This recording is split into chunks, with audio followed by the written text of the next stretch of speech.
In this video, we will look at the Scrum framework, the Scrum theory, and Scrum values.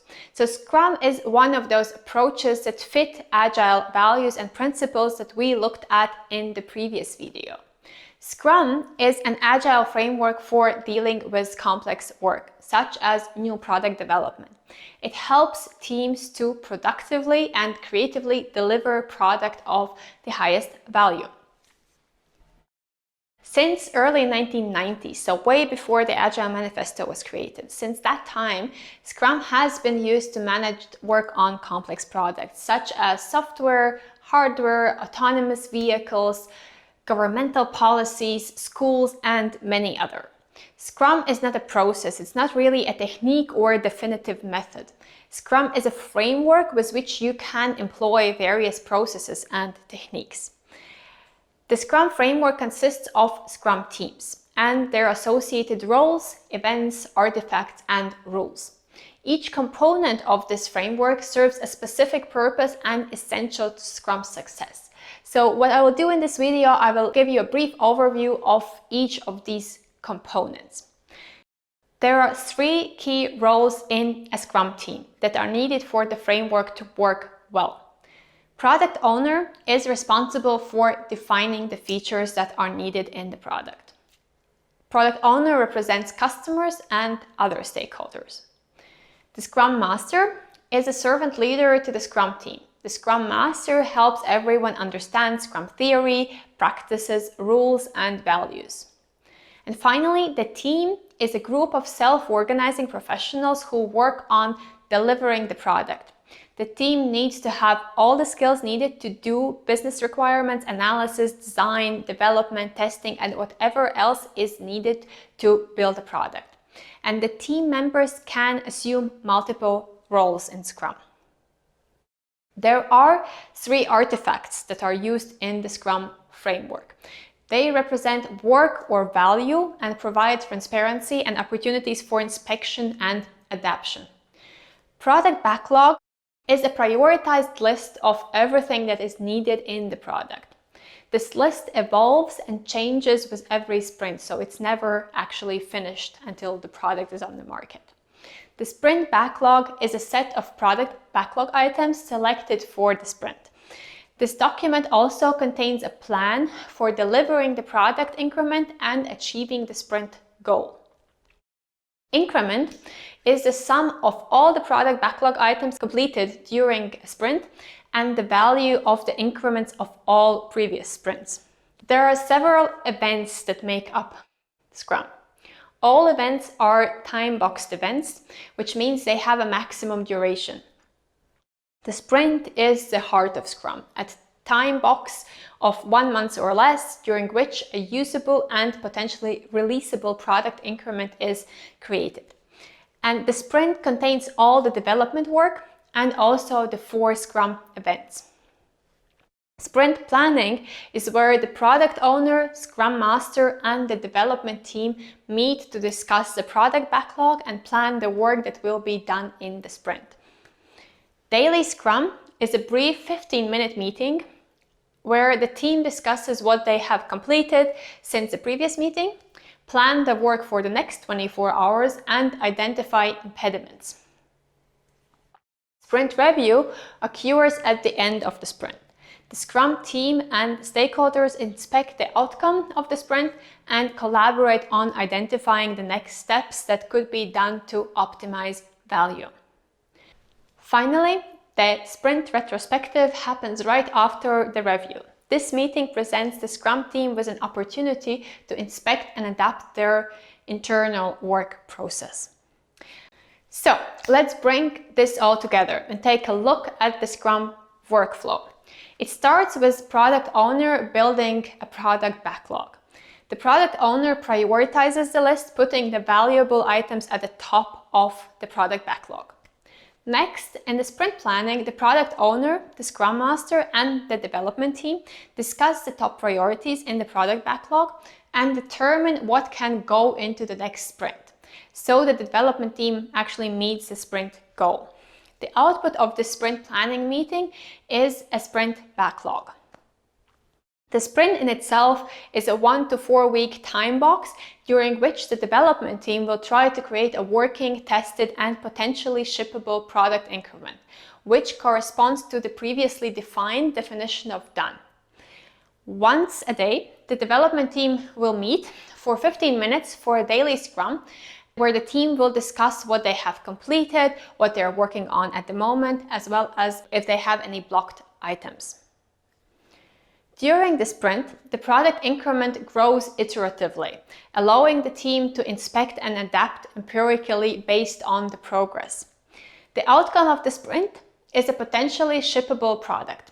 During any time of the sprint, the product owner can decide if the product is ready to be shipped or if there are any other additional items that need to be completed before it ships. And at the end of the sprint review and the sprint retrospective occur. At the sprint review, the Scrum team invites the stakeholders and they collectively inspect the result, so the product increment. And the retrospective is where the Scrum team evaluates how they worked and builds a plan on how they can improve their internal processes. This workflow is repeated for each sprint. And these short iterations allow for constant feedback and improvement so that the probability of creating the right product is substantially increased. So let us now look at the Scrum theory. Scrum is founded on empiricism and empirical process control theory.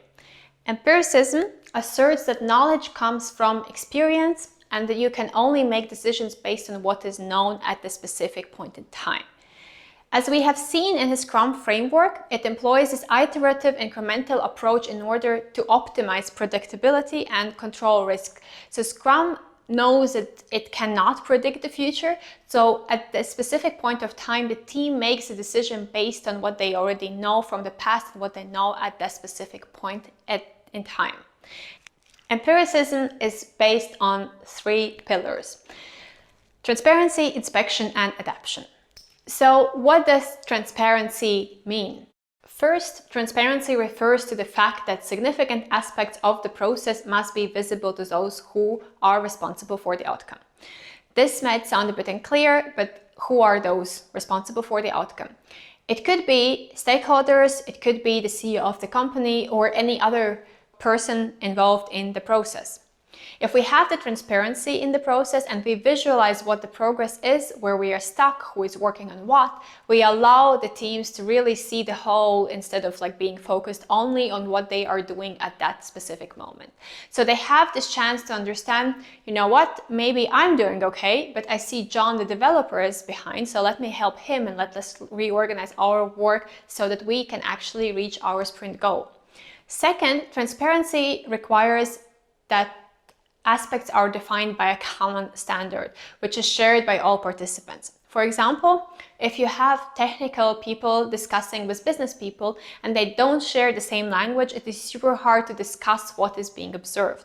Therefore, you need to define a common language so that everyone involved in the process is always on the same page. Besides this common language, it is also important to have a shared definition of done. This means that everyone involved has a shared understanding of what it means for work to be complete. Inspection is the second pillar of empiricism. So this means that the Scrum users must frequently inspect Scrum artifacts and progress toward a sprint goal to detect undesirable variances. Their inspection should not be so frequent that inspection gets in the way of work. As soon as the inspection is over and it is determined that some aspects deviate, an adaptation has to be made as soon as possible. And our 4 events in the Scrum framework, namely sprint planning, daily Scrum, sprint review, and sprint retrospective, are the perfect formats for inspection and adaptation.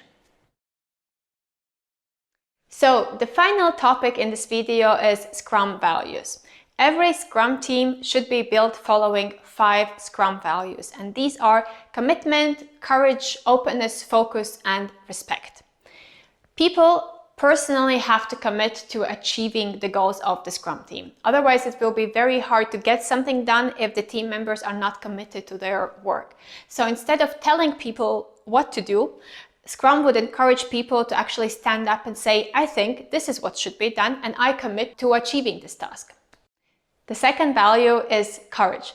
The Scrum team members have to have courage to do the right thing and work on tough problems. This means they have to have the courage to speak up when they see that something is not going well, when they know that the project is not going to make it, when they know that the impediment is causing a major issue. So let's talk about focus. Everyone should focus on the work of the sprint and goals of the Scrum team. If everyone is just allocating 10, 15, maybe 20% and working on 5, 6 different things at the same time, you will not get much done. So it is extremely important that the team members are allowed to focus on the Scrum project for quite a bit of their time. The Scrum team and its stakeholders also have to agree to be open about all the work and the challenges with performing this work. This means that the team provides transparency about everything that is happening, their tasks, their challenges, how they're feeling, and so on. Finally, Scrum team members have to respect each other to be capable and independent people. So how do we show respect?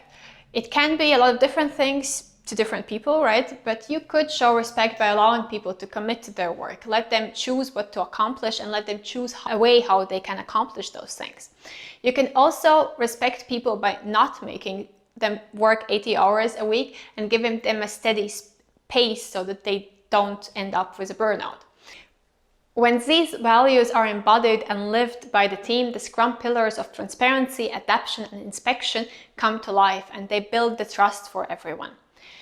The whole essence of Scrum is summarized in the Scrum Guide. It is a short 19-page document that also serves as the basis for the Scrum Master certification, and I strongly encourage you reading this.